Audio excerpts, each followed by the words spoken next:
Good evening, everyone, and welcome to Overtime.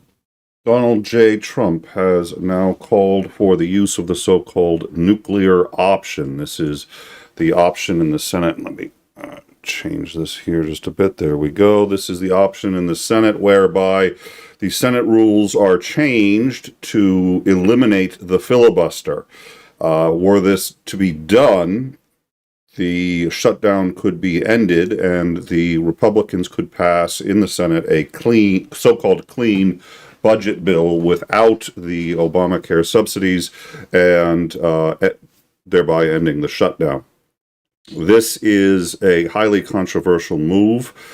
So why don't we discuss why it's so controversial, what the filibuster is, its history, and the unprecedented, and we've had presidents consider eliminating it. Presidents have no say in it. The majority party really gets to decide, and in this case, that would be the Republicans in the Senate. So, what has Donald Trump said? Donald Trump has truthed this out. It is now time for the Republicans to play their, quote, Trump card, because he thinks that's clever, and go for what is called the nuclear option. Get rid of the filibuster. Get rid of it now, in exclamation points. We are in power, and if we did what we should be doing, ending the filibuster, it would immediately end this ridiculous, country-destroying shutdown. When it was asked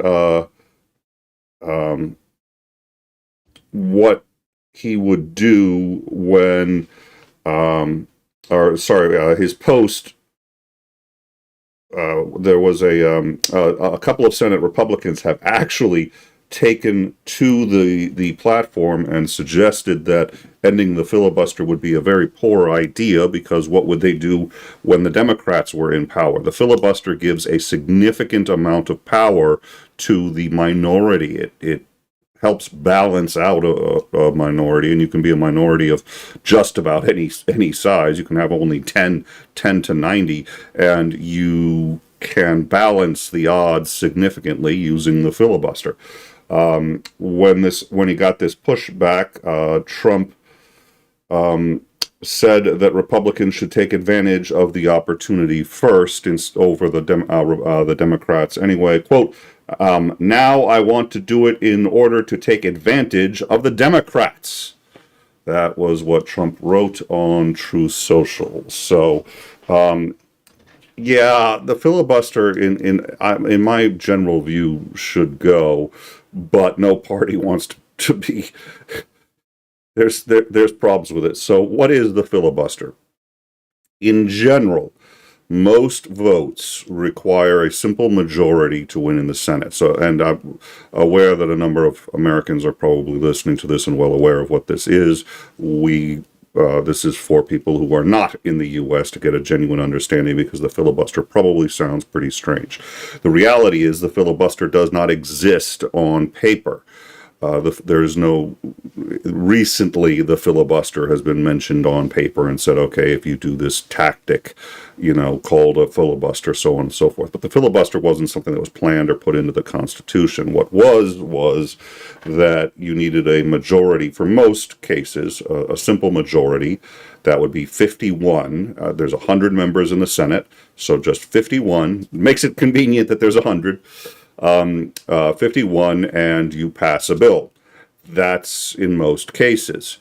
Now, there was a rule that senators could continue talking about a particular bill for as long as they wanted to, as long as they continued talking. So they weren't allowed to talk, and say, oh, you know what? I got to rest my voice. Let me finish this tomorrow. As long as they kept talking, they could keep going on forever. Thus, through that rule was born the filibuster. The idea was that what you would do is, if there was a bill that you didn't like, you would delay the entire Senate and bring it all to a standstill while you talked. You didn't even have to talk about the bill. People would read from the Bible. People would read, I think, there was like I don't think it was Dr. Seuss, but it was something along those lines that Ted Cruz read once, if I recall correctly.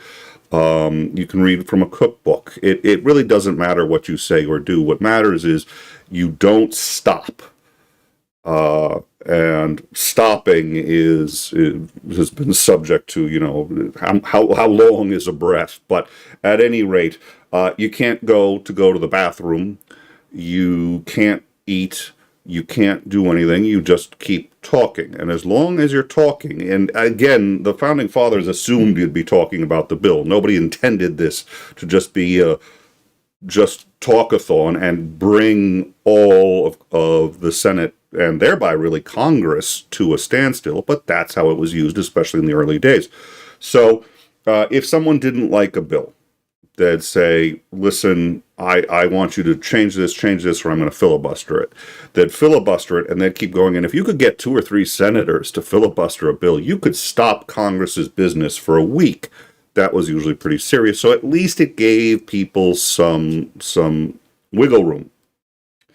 So many people ended up filibustering that in, I think it was the 40s, they added a new rule. Let me just see if I've actually got the date here when they added the new rule. Yeah. Let's see. Well, actually, sorry. Let me rephrase that. There was they added a couple of rules. The first rule that they added was the Cloture rule, and what that rule was if the Senate votes by 60 or more, so 60%, in this case, 60 senators vote, they can force a senator to end whatever the discussion is. So in order to stop someone who's filibustering, you need a vote of 60 to stop them. You need a vote of 50 to pass a bill, 60 to stop someone who's talking. The reason this became important was if you had enough senators who were willing to filibuster, let's say you had 10, 15 senators who were each willing to spend an entire day filibustering, you could filibuster for a considerable period of time, and they would take 60 senators, including presumably members of your own party, to stop you. So this ended up happening so often, and with basically every bill, somebody decided to filibuster it, that they said they changed, again, I think in the 40s, they changed the rules. And they said, okay, from now on, it's a little stupid for all of us to just sit here while somebody's reading from a cookbook on every single bill. So from now on, if you decide that you're going to filibuster, just write down, I filibuster this.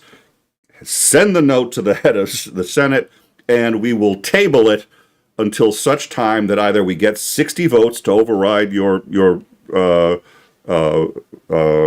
filibuster, or business is concluded. And it's the end of the Senate.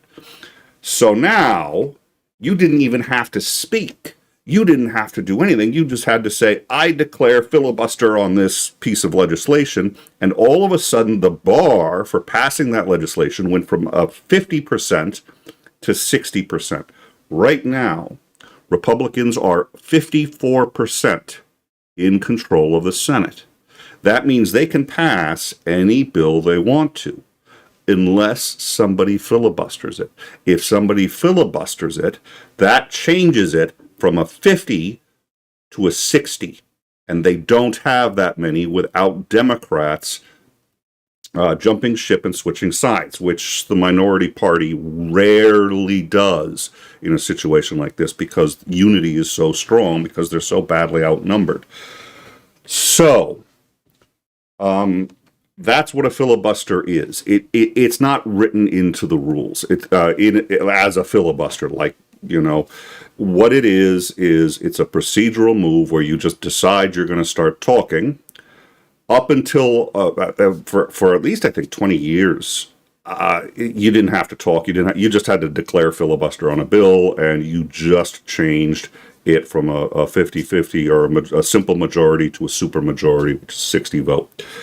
Up until just this year, was it, I think this year or last year? God, it's all blending together. The most famous filibuster in U.S. history was that of South Carolina Senator Strom Thurmond, who was filibustering the the Civil Rights Act, or the Voting Act, which is not a thing that I guess you would want to go down in history as filibustering, but he did. And let's see, it was the Civil Rights Act of 1957. This shows the problem with filibusters. Now, eventually he lost, and obviously the Civil Rights Act was passed, and more legislation was needed afterwards. That right made it illegal to keep black people from voting, from hindering their vote in any way. That's what he was filibustering. And he filibustered that for 24 hours and 18 minutes, because that was when you actually had to stand and you had to talk. And you had to, I think you couldn't use assistance. So you weren't able to, you could be asked questions, which would give, by the way. So what you would do is somebody would say, would you yield for a question? And as long as they said, I am yielding just for this question, then a senator can ask them a question. They can take a drink of water. They can't leave the room. They can't sit down. But it gives them a brief pause, and then they can answer the question. So there is procedural things that your friends can do during a filibuster to help you out a bit. That was, we got to see a lot of that when Cory Booker did his. But anyways, so Strom Thurmond attempted to defeat the Civil Rights Act and fortunately failed. They got the 60 votes to close it. That was the record from 1957 up until just earlier this year, when New Jersey's Cory Booker spoke for 25 hours and 5 minutes entirely on the policies of Donald J. Trump and how and why they were un-American, and this was his policies and what he was doing was a catastrophe for this country. We covered the final hour of that as he came to approaching the record, because we believed that the Strom Thurmond record has stood way too long. So that's it. That's what a filibuster is. Right now, the budget bill has been filibustered in the Senate. It has passed in the House. It was a simple majority. There is no, the Republicans have a majority in the House, so they can pass it easily. It has not passed the Senate because it has been filibustered. So either the Republicans get 6 more votes out of the Democrats, which they're not going to do.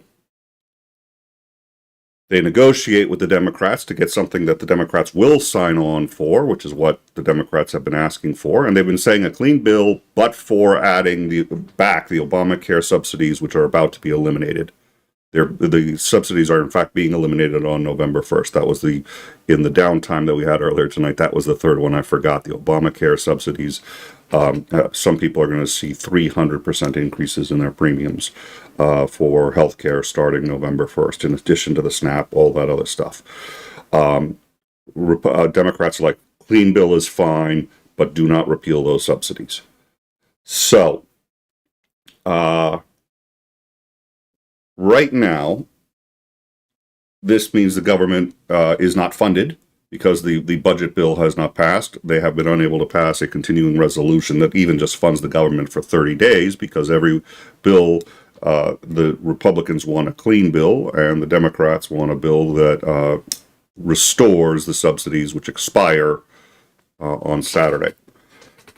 That's the conflict. What Trump wants to do is end the filibuster. He's not the first person to suggest it, but he is the first person. Now, the good news is the filibuster is not in the House. So in the House, Johnson would do it. Johnson would do it if he were instructed by President Trump. Johnson would do anything. In the Senate, Trump has less control. But having said that, Trump has made it clear he wants the filibuster ended. The other thing I'm not sure why people haven't really considered, although there's an easy end run around this. But, repeal it, pass the bill, and then bring the filibuster back. Of course, if you do that again, Democrats do it, so I suppose it's probably moot. What does it take to repeal and end the filibuster? It's very simple. It basically come up with any kind of limitation. Say that to shut a senator down from speaking only takes a 50% a simple majority. Or say that senators are limited to 2 hours. That would do it. There are any number of ways that you could change the fundamental nature of any of the elements of how a filibuster is done to eliminate it. Because the Senate can change its own rules at any time, the Senate makes the rules for that Senate. Each Senate is only 2 years. A Senate term is actually 6, but you're serving in 3 Senates. So 2 years in 3 different Senates. Each Senate is marked by the 2 years that it covers for. So this particular Senate, all business just gets wiped out once the Senate closes after 2 years. So at the beginning of each 2 years, the Senate sits down and says, what are the rules for this term? And they start with the rules from the last term and see if they want to change anything. And every time it comes up, do we keep the filibuster or do we eliminate it? And every time they keep it. The reason they keep it is because every party knows what it's like to be the minority. And this allows the minority to stop bills that they think are absolutely crazy or insane. Now, they can't stop every bill because there are a lot of bills that they won't have the full party behind them. Especially very sane, important bills, you'd have a very hard time filibustering because it doesn't take very many Democrats to jump ship. If you try to filibuster a bill that's important to several Democrats, you're not going to get there. So it's been seen as a curb on the power of the majority. In order to change the Senate rules, the Senate needs to just get together and vote on new rules. And the vote is not subject to debate, meaning you can't filibuster this. And the vote is by simple majority, meaning the Republicans, if they agree to eliminate the filibuster, if they all agree to do it, they can do it anytime they want, any day. They just walk in, say we're holding a rules meeting, we're holding a vote, we're going to eliminate the filibuster, hold the vote, pass the vote, filibuster's gone. It would take them 2 hours. The reason they haven't done it is because they know there will be ostensibly, now Trump's plan isn't for this, but Trump's plan may not work. But ostensibly, at some point, the Republicans will no longer be in power. And if they've eliminated the filibuster, they will be dramatically have their ability to check Democrats dramatically reduced.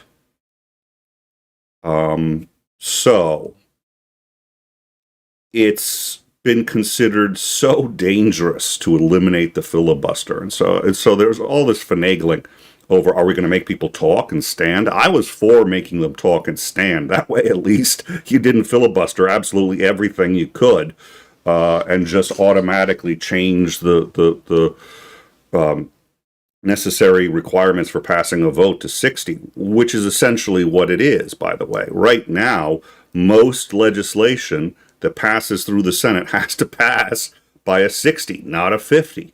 Well, the Founding Fathers said 50, so why is most legislation passing at 60? Filibuster. It's the filibuster. The filibuster has changed one of the fundamental principles of this country. But it actually has worked in favor by allowing a minority, especially a slim minority, have significant power to challenge the majority. They can't stop the majority, especially if the majority's really got something good. But they can slow them down. That's where we stand. What is the likelihood that this is going to happen? That's a very good question.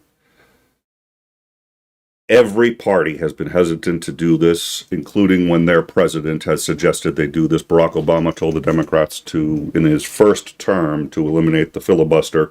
They said no. In his second term, they regretted doing that, not doing that. But again, that's just depends on who's in power. The consensus appears to be that the Senate will, as it has always done, said, thank you, no. The filibuster's a pain in the ass. It's affected all of us, but it's also given all of us power when we otherwise would have been completely wiped out. It is a significant check on whichever party's in power. Again, Trump, to quote what he has said, it is time for the Republicans to play their trump card and go for what is called the nuclear option. Get rid of the filibuster. Get rid of it now. Keep in mind, the nuclear option, that's what it was labeled by the Senate. The Senate calls it the nuclear option. That's how big it is. Pros. One, you'd end the shutdown and you'd get credit for ending the shutdown. So Republicans would get credit for doing the nuclear option and ending the shutdown. That's a significant pro. They'd get the credit, and hopefully, well, the Democrats aren't going to get the blame. So you're moving forward. It doesn't solve the problem of the Obama subsidies, which so long as there's a shutdown, you're actually off the hook for right now. So the Republicans are off the hook for it, even though they're the ones who are holding it back. They're not the ones who put an expiration date on those subsidies. If you reopen the government without this problem solved, a lot of the constituents of those Republicans are going to see their health care costs rise 300%, and they don't want to see that. So there's some benefit to waiting and seeing if you can work this out with the Democrats. That's not easy, and Trump's making it harder, but that's better than the alternative. There's also midterms coming up, and right now, Trump is at an all-time low in his polling. He's probably going to go lower after this, and the Republicans are going to go lower after this. So unless the midterms are rigged, there's a very good chance the Democrats are going to come back into power. And if they come back into the power in the Senate, and the filibuster is gone, they're not bringing it back. They're not going to say, oh, yeah, sure, we'll let the Republicans just stifle all of our legislation. No, it's done. Once a party pulls that trigger, you can't put the genie back in the bottle. Both sides have benefited tremendously from this. And each side has benefited at least just slightly more than they hate it. It's an interesting thing, and it's a difficult thing. It probably would have been just better if the Founding Fathers had said, you get 2 hours to talk about it, and the vote you have to pass at 60, not 50. Voting by simple majority probably isn't a good idea. It's polarizing. At any rate, that's where we stand. I'm going to check the live chat, but it's a number of presidents have called for this.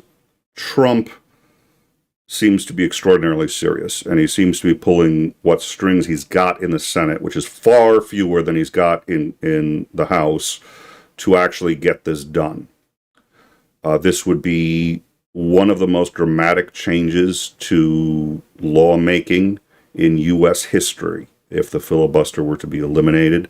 The way it exists in its present state took 200 years to come to. Again, it's not a rule per se that they just said, oh, and we'll let people filibuster. No, it's a process. This thing has just developed out of tactical strategies, but it has managed, again, the Civil Rights Act still came into power, though. It was a good act. It didn't matter that Strom Thurmond was against it and filibustered it. So it's the Senate is going to be very resistant. I think it's a toss-up whether or not they're going to do it. I think it's a toss-up. Dems are at this point actually saying they should do it if they're willing to negotiate on afterwards on Obamacare and other budgetary items instead of just steamrolling them. Well, first of all, they're probably not going to be willing to do that. And second of all, that's a trap. They're going to sit there and say, okay, the Dems are saying, please do it because they want the Republicans on the hook for when the Democrats, if they come back and seize power in the midterms. And I mean, the midterms are coming fast. And the Senate's aware of this. If you're going to eliminate the filibuster, you do it at the beginning of the term. So at least you've got an entire term where there's no filibuster. They'd be doing it near the halfway mark. I mean, voting is certainly going to now because the voting will be in November, but yeah, they're getting close on the halfway through that term. Anyways, Trump, some idiot explained the nuclear option to Trump, and he is now pushing for it.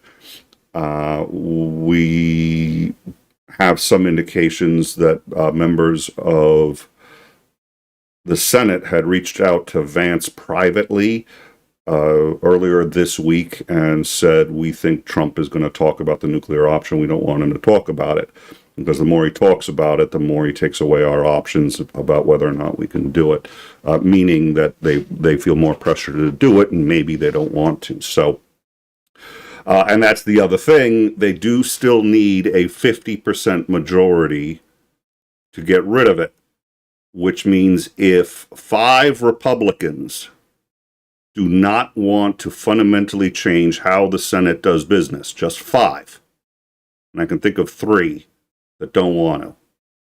So that's 2. If they get 2 more that don't want to, they can't pull the trigger on the nuclear option. And if they try and they don't have the votes, which may be the other thing, it may be that's why they're talking to Vance, is they've already checked to see if they've got the votes and they don't have them. Because they won't get one from the Democrats. And enough people turn coats. And then they're also going to make enemies out of, the members of their own party who are doing what they think is right, which is to not vote the nuclear option. And they need to work with these people because they're on the same side. So Trump probably should stop talking about it. He's not doing anybody any favors because if they choose not to do it, it's going to make them look even worse. But what he's asking is really quite staggering. And like I said, presidents have asked for it before, and we haven't gone to breaking. In this case, we're going to breaking because we know that J.D. Vance was asked explicitly not to have them talk about it, and because there's more of a possibility of it happening than there ever has been. Trump wields more power in the legislative branch than any executive that I recall in the history of this country. And he appears to be really quite serious about this. And the filibuster has always been controversial, but this is going to be complicated. All right, let me double check the live chat and just make sure that we are caught up with everything. Yep, Murkowski and Collins, I think, are 2 who would not vote for it. And there's a third, but the name escapes me. So basically, if they lose 2, and they wouldn't on, there's some votes they wouldn't on, but you see, here's the thing: this is not a vote that affects districts or states per se, because it's a procedural vote. It's a vote, or not even a procedural vote. It's a rules vote. So nobody can come home and say, hey, I voted for a new Air Force base that's going to be right here in my state. You're welcome, constituents. That's what I did for you. I also voted to increase food stamp subsidies. I voted for this and I voted for that. You can't sit there and say, well, I voted to end the filibuster. Nobody cares in the states. I mean, political wonks may care in one way or another, but you're not bringing home the bacon. It's got nothing to do with anybody's daily life. So what they have to do is figure out what do they want for long-term strategy, especially if they're going to be in this for a career and they want to be in the Senate. What happens when they're in the minority? They have to figure out the environment that they want to work in. And the Republican National Committee isn't going to be able to help them. This isn't going to help them get elected.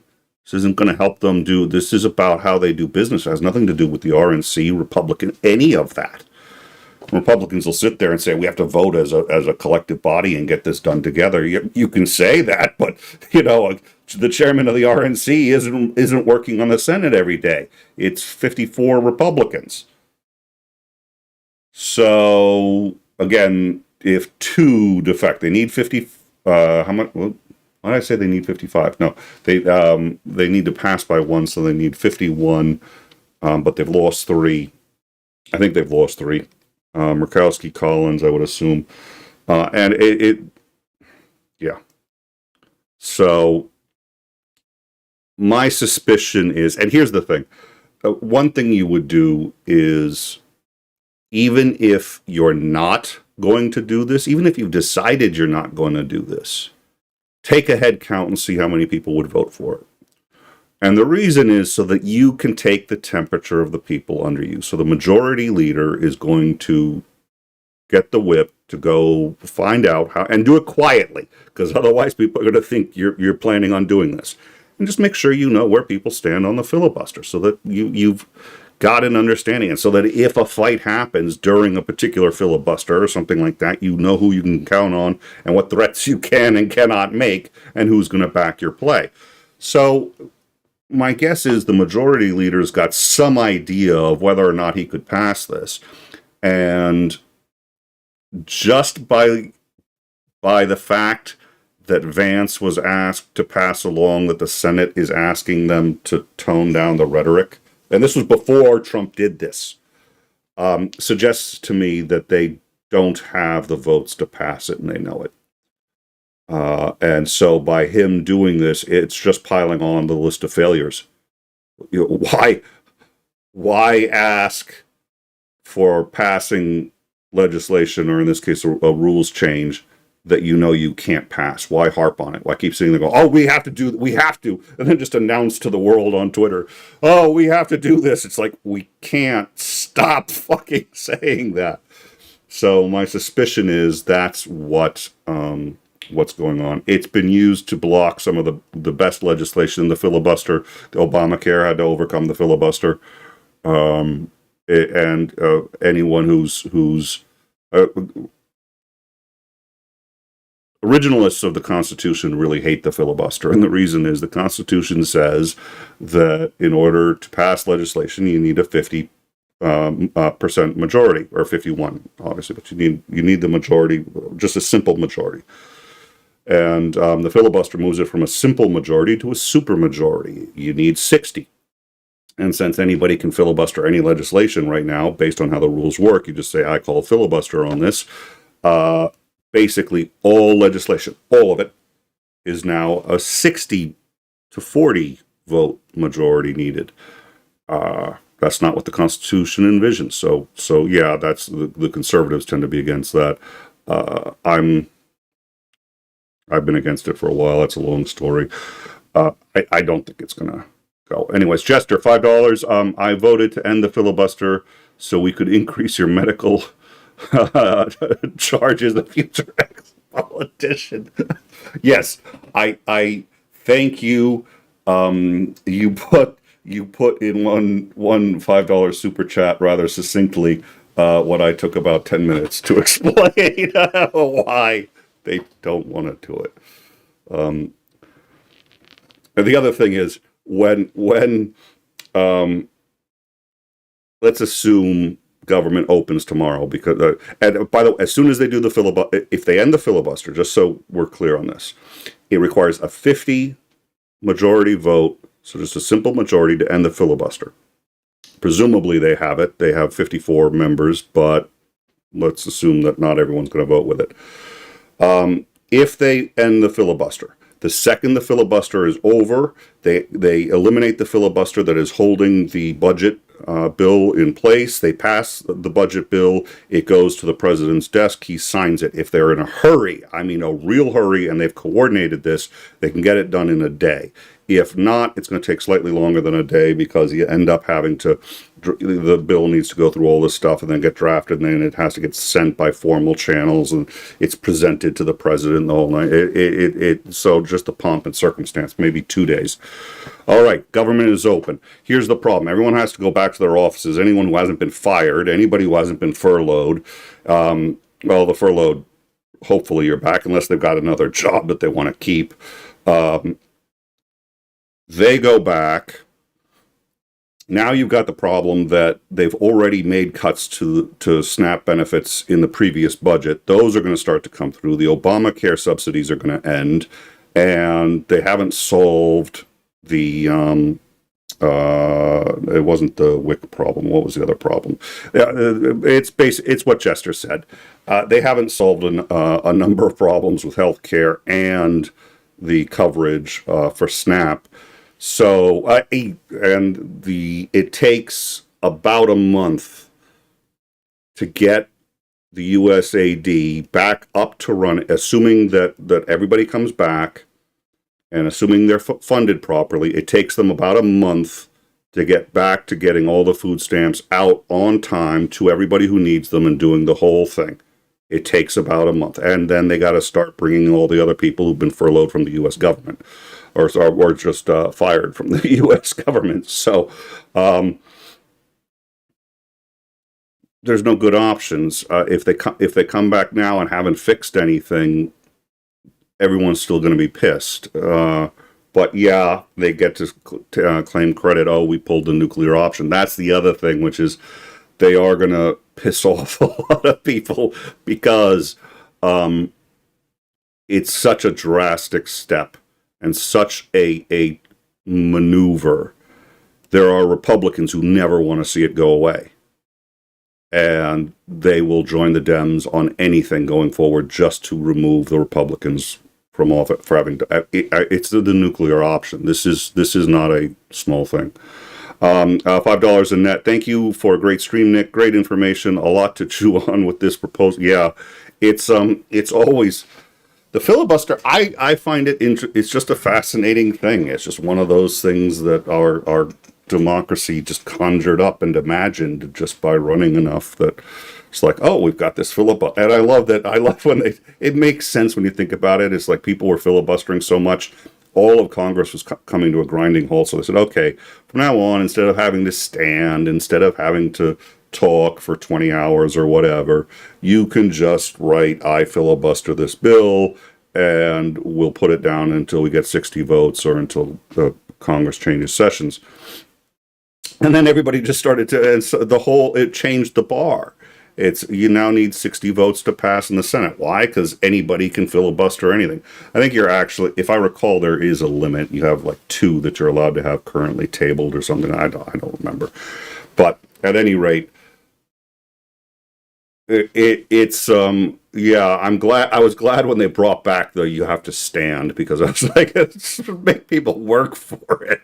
It's not just everybody filibuster, but that means Senate business comes to a grinding halt, and one person just takes the floor for as long as they like. And the current, again, New Jersey's Cory Booker, 25 hours and 5 minutes. That was a genuine pleasure to cover that one. We did not cover the whole thing. No. But he did a great job. Anyways, SNAP has never been suspended due to a federal shutdown. Sort of. It has. But there's an emergency fund that has always been drawn from. That fund has 1 month's worth of funding, and SNAP has never exceeded the needs of that 1 month funding along with what they have in the coffers. So the longest government shutdown, also due to Trump, was 25 days. And they drew from that fund. They've always drawn from that fund. That fund contains $6 billion right now. That is enough to fund SNAP for 1 month. Again, if it were ordered, and a judge in Boston will tomorrow likely order it. So there's a judge in Boston. The Trump administration has been sued in Massachusetts for withholding access to the SNAP emergency fund. He says that it's for emergencies like hurricanes, tornadoes, earthquakes, yada, yada, yada. And this judge was not pleased and said that, look, people are starving and not getting money. That's an emergency if I've ever heard one. So she has not yet ruled, but she's made her leaning pretty clear because it's so important. My guess is we'll get the ruling actually today, I should say, Friday. And then you've got the question of, A, is Trump going to follow the ruling? He may not. I'm leaning towards he will, and the reason he hates challenges to his power and authority, and this is a direct one, but he picks and chooses his fights, and I don't think he wants to. This is one I think he's gonna see. I'm lawful. Oh yeah, judge tells me to do something. Okay, judge, we'll get those food stamps back on. And then go ignore a bunch of other judges. And he loves ignoring Massachusetts judges more than most. I'm personally, I was going to say offended. I'm actually personally rather proud. But at any rate, if he does that, if Trump accepts the order, it's still going to take 1 week for the employees who work there to come back at USAID. They will have no support staff. And the thinking is that they will only be able to work really probably at about 50% capacity for a month, then get up to about full capacity, but they'll have gone through half their money by that point. So we'll see. USAID is shuttered. None of the maintenance work has been done, and I mean maintenance work, keeping up the records, they've just got a backlog. They're going to have to go through of all the payments they're going to have to make. So people aren't going to get paid right away. It's going to take a while. If the judge orders it and if Trump follows the order. The first one's no. Judge is going to order it. We're going to see that tomorrow coming out of Boston, I think. Whether Trump follows it or not, I lean slightly towards he's going to follow it. I'd say it's a 60-40. He may ignore it just because it's a pretty stern... No, I'm not going to let you use this money the way they do. No, you're done. You're giving out this money, but it's money to feed Stein. Even Trump has some idea of the optics of ignoring that order. So we will see. He's trying to incite violence due to food insecurity. Unfortunately, and that's something that I have a tendency to ignore when we're talking these streams. I think there's a very real possibility you are correct. I think he wants to invoke the Insurrection Act. I think any violence of any kind allows him to do that. I think he has failed repeatedly. I think the real reason to send troops to Chicago and to New York, he finally sent them to Nashville, Tennessee. That's one of the most crime-ridden cities in the country. I was like, there you go, finally. But that's only because he was getting so much flack for sending them to actually pretty strong states. So, the only real reason is he wants to show them who's boss. And there's two choices. Acquiesce, or at least in his view, acquiesce or violently resist. I think on one level he doesn't care what you do, because those who acquiesce will give him golden, all the golden stuff that he's been collecting, and the number of people and when he went to South Korea, his second favorite Korea, when he went to South Korea, they were doing all the butt kissing that all the ass kissing that you can imagine. It's because they know it works with him, and he lets them know. If all of the liberal governors of every liberal state wants to kiss his ass like that, most of these problems are solved. We're going to have a whole host of other problems. I'm not saying it's a good idea. I'm just saying you're not going to see the National Guard and the military there. But they're not going to do that. So he's sending the Guard, and he wants violence. And he hasn't gotten violence so far out of Democrats. This is the other... I have a number of conservative friends, and it always irks me when they talk about Black Lives Matter riots and how bad they were. We covered those. Oh, yeah, there was some bad incidents. There really were. We covered Rittenhouse live. And by the way, everybody was armed there. It wasn't just Rittenhouse. But first of all, some of them absolutely were paid for by the other side. Some weren't. The ones that were there who were doing that were opportunists who said, oh, hey, look, there's a protest going on. Let's go see if we can start trouble. There's no evidence that people who really were members of Black Lives Matter actually engaged in any of the destruction. And less than 5% of the total protests had any violence at all, even a broken window. Less than 5%. So as far as protests go, it's pretty peaceful.